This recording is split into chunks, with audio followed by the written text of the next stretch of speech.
ಇದೆಲ್ಲ ಕಾರಣಿಕ ಆಗ್ತಾ ಇರೋದೇ ಈ ಕಾಂತಾರದಿಂದ. ಸೊ ಇವತ್ತು ಮೊದಲ ಪ್ರೆಸ್ ಮೀಟು ನಮ್ಮ ಕಾಂತಾರದ ಪ್ರೀ ರಿಲೀಸ್ ಇವೆಂಟು ಇಲ್ಲಿ ಬೆಂಗಳೂರಲ್ಲಿ ನಡೀತಾ ಇದೆ. ಇದ್ರ ಬಗ್ಗೆ ನಮಗೆ ಬಹಳಷ್ಟು ಹೆಮ್ಮೆ ಇದೆ. ಯಾಕಂದ್ರೆ ಇವತ್ತು ಈ cinema PAN India PAN world wide expectations ಇರುವಂತಹ ಸಿನಿಮಾ ಇದ್ರೂ ಕೂಡ ಬೆಳೆದು ಬಂದಂತಹ ದಾರಿ ಮಣ್ಣು ಇದು. ಸೊ ಇಲ್ಲಿಂದ ಈ ಜರ್ನಿ ಶುರು ಮಾಡಬೇಕು ಅಂತ ಇಡೀ ತಂಡ ಆಸೆ ಪಟ್ರಲ್ಲ, ಅದಕ್ಕಾಗಿ ನಮ್ಮೆಲ್ಲರ ಪರವಾಗಿ ಅವರಿಗೆ ತುಂಬಾ ಹೃದಯದ ಧನ್ಯವಾದಗಳು.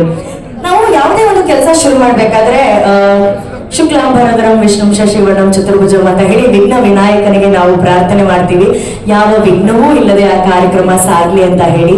ಇವತ್ತು ವಿಘ್ನ ವಿನಾಯಕ ಗಣೇಶನ ಜೊತೆಗೆ ನಮ್ಮ ದಕ್ಷಿಣ ಕನ್ನಡ ಭಾಗದ ಎಲ್ಲ ದೈವಗಳಿಗೆ ನಮಸ್ಕರಿಸ್ತಾ ಇವತ್ತು ನಮಗೆ ಕಾಂತಾರದ ಈ ಒಂದು ಕಾರ್ಯಕ್ರಮ ನಡೆಸ್ಕೊಳ್ಳೋದಕ್ಕೆ ಇನ್ನಷ್ಟು ಮತ್ತಷ್ಟು ಶಕ್ತಿಯನ್ನ ಕೊಡ್ಲಿ ಅಂತ ಆಶಿಸ್ತಾ ಇವತ್ತಿನ ಕಾರ್ಯಕ್ರಮವನ್ನ ನಾವು ಶುರು ಮಾಡ್ತಾ ಇದ್ದೀವಿ.